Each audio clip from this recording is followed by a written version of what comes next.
என் அன்பு குழந்தையே, உன்னுடைய பிரார்த்தனைகளுக்கு இன்று ஒரு வழி பிறக்கும். நீ ஒருபோதும் உன்னுடைய கனவுகளை கைவிடாதே. நீ நினைக்கும் காரியம் நிச்சயமாக நிறைவேறும்.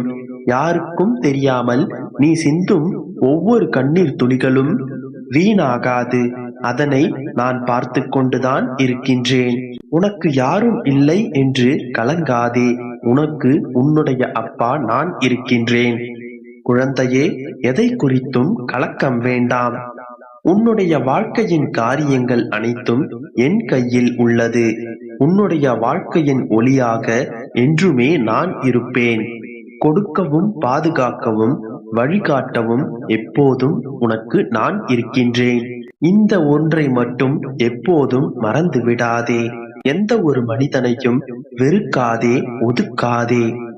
எவர் ஒருவரிடத்திலும் உன்னால் கற்க முடியும் என்பதை ஒருபோதும் மறக்காதே.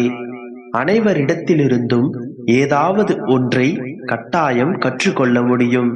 அவர்கள் வயதில் சிறிதாக இருந்தாலும் சரி, பெரியவராக இருந்தாலும் சரி, நிச்சயமாக ஒவ்வொருவரிடத்திலும் ஒரு தனித்துவமான பண்பு இருக்கும். அதுவே மனித இயல்பு. அதனால் ஒவ்வொருவரிடத்திலும் ஒரு விஷயங்களேனும் கற்றுக்கொள். எந்த ஒரு மனிதனும் 100% நல்லவனாக இருக்க முடியாது. அனைவரிடத்திலும் நற்பண்புகள், கெட்ட பழக்கங்கள் நிச்சயமாக இருக்கும். அந்த நற்பண்புகள், கெட்ட பழக்கங்கள் இவற்றில் எது அதிகமாக இருக்கின்றது என்பதை வைத்தே சமூகம் அவரை நல்லவர், கெட்டவர் என்று அடையாளப்படுத்துகின்றது. ஒருவரிடத்தில் இருக்கும் சிறு கெட்ட பழக்கம் கூட அவருடைய மொத்த நற்பெயரையும் கெடுக்க வல்லது. அதனால் முடிந்தவரை ஒவ்வொரு கெட்ட பழக்கமாக குறைத்து கொள்ள முயற்சி செய். அது சிறு கெட்ட பழக்கமாக கூட இருக்கலாம். ஒருவர் எவ்வளவு முன்னேறினாலும், எவ்வளவு நற்பெயரை எடுத்தாலும், அவர் தேவையில்லாமல் ஒரு சில இடங்களில் கோபப்படுவார் என்று வைத்துக் கொண்டால் அந்த கோபமே அவரை முழுவதுமாக அழித்துவிடும். அவர் பெற்ற அனைத்து நற்பண்புகளையும் நற்பெயர்களையும் அது சிதைக்க வல்லது. கோபம் மட்டுமே கெட்ட பழக்கம் என்று நான் கூற வரவில்லை. அதுவும் ஒரு கெட்ட பழக்கம் என்றுதான் கூறுகிறேன். உன்னிடத்தில் இருக்கும் கெட்ட பழக்கங்களை நீயே ஆராய்ந்து செய்து அதை படிப்படியாக குறைத்து கொள்ள முயற்சி செய். அதே போல எதிரில் இருப்பவர்கள் கெட்டவர்களாகவே இருந்துவிட்டு போகட்டும். ஆனால் அவர்களிடத்திலும் ஏதேனும் ஒரு நல்ல பழக்கம் நிச்சயமாக இருக்கும். அந்த நல்ல பழக்கம் எது என்பதை நீ கற்றுக்கொள்ள முயற்சி செய். யார் ஒருவரையும் மேலோட்டமாக எடை போடாதே. அவர்களுக்குள் என்ன நல்ல பழக்கம் இருக்கின்றது என்பதை ஆராய்ந்து அதை கூடிய விரைவில் நீ கற்றுக்கொண்டு உன்னுடைய வாழ்க்கையில் நீ முன்னேறு. உன்னை எவ்வித சூழ்நிலையிலும் நிற்கதியாக விட நான் விடமாட்டேன். இது என்னுடைய சத்திய வாக்கு என் குழந்தையே. வருங்காலத்தை நினைத்து கவலைப்படாதே, கஷ்டப்படாதே. உன்னுடைய வாழ்க்கை முழுவதும் நிச்சயமாக நான் இருப்பேன். உன்னுடைய வருங்காலத்தை உனக்கு நல்லபடியாக, நல்ல முறையாக நான் உனக்கு அமைத்து கொடுப்பேன். நம்மை புரிந்து கொள்வார் என்று எவர் ஒருவரையும் நம்பாதே. இவ்வுலகில் நம்மை புரிந்து கொண்டவரை விட இதுதான் வாழ்க்கை என்று புரிய வைப்பவர் அதிகம். உண்மை இல்லாத இடங்களில் உரிமை கேட்பது மிகப்பெரிய தவறாகும்.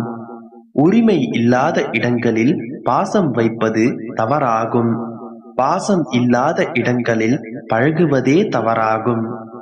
தேடலுக்கு தொடக்க புள்ளி உண்டு, ஆனால் முற்றுப்புள்ளி என்றுமே கிடையாது. ஒன்று கிடைத்த இடத்திலிருந்து மற்றொன்றிற்கான தேடல் தொடங்கிவிடும். பன்னீர் வசந்தமானதுதான், ஆனால் யாருக்கும் தெரியாது அது ஒரு ரோஜாவின் கண்ணீர் என்பது. உன்னுடைய நல்ல எண்ணங்களும் நல்ல செயல்களும் உன்னை ஒரு நாளும் கைவிடாது என் செல்லமே. அது உன்னுடனே இருந்து கொண்டு உன்னை வாழ வைக்கும். உன்னுடைய மனதிற்கும் உன்னுடைய கடவுளுக்கும் நீ நேர்மையாக நடந்தால் வாழ்க்கை சலனமில்லாமல் சுமூகமாக செல்லும். உன்னுடைய வாழ்க்கை முடிந்து போகவில்லை. நீ செல்ல வேண்டிய தூரம் நிறைய இருக்கின்றது. உன்னுடைய வாழ்க்கைக்கான புதிய ஆரம்பத்தை நான் உனக்கு கொடுப்பேன். அதை இன்று நீ காண்பாய். உன்னை சூழ்ந்துள்ள அனைத்தையும் இன்றே நான் விலக்கி வைப்பேன். நீ மகிழ்ச்சியாக வாழப் போகின்றாய். என்னை நம்பு. என்னை நம்பினோர் என்றும் கெட்டதில்லை. அதற்கான சூழ்நிலையை நான் விட்டதும் இல்லை. நம்பிக்கையோடு இரு, நல்லதே நடக்கும். என் அன்பு குழந்தையே, உன்னை வேண்டாம் என்று ஒதுக்கியவர்கள் முன்னிலையில் உன்னை தலை நிமிர்ந்து வாழ வைப்பேன். கிடைக்குமா என்று கேட்காதே, கிடைக்கும் என்று தீர்க்கமாக நம்பு. நடக்குமா என்று கேட்காதே, நடக்கும் என்று நிச்சயமாக நம்பு. முடியுமா என்று கேட்காதே, முடியும் என்று நம்பு. உன்னுடைய வாழ்வில் எது நடந்தாலும் அதனை முழுமையாக ஏற்றுக்கொள்ள பழகு. ஏனென்றால் நீ கருவில் இருக்கும்போதே உனக்கென்று தீர்மானிக்கப்பட்டது அதுதான். உனக்கான நேரம் வரும் வரை பொறுமையாக காத்திரு என் தங்கமே.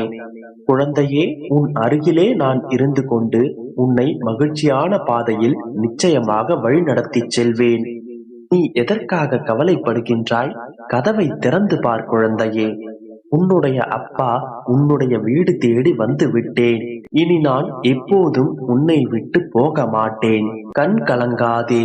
நீ செய்து வரும் கடமைகளில் திருப்தி காணாமல் குற்றம் குறை கூறி உன்னுடைய மனதை காயப்படுத்துகிறார்களே என்று கலங்காதே. குழந்தையே, உன்னுடைய மனதில் இருக்கும் ரணம் என்னவென்று எனக்கு தெரியாதா? அதனை சரி செய்யத்தான் நான் இருக்கின்றேன்.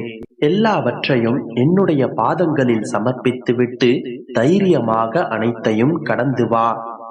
நான் உனக்கு எப்போதும் துணை நிற்பேன்.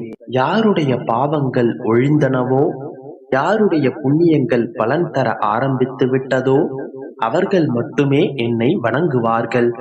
நீ நடக்கும் பாதையில் முள்ளோ கல்லோ, நெருப்போ நீரோ எது இருந்தால் என்ன, உன் பின்னால் வருவது யார் என்று உணராமல் பயந்து கலங்காதே. உன் பின்னால் வருவது உன்னுடைய அப்பா. நான் தான் உன்னுடனே வந்து கொண்டிருக்கின்றேனே, பின் எதற்கு இந்த பயம்?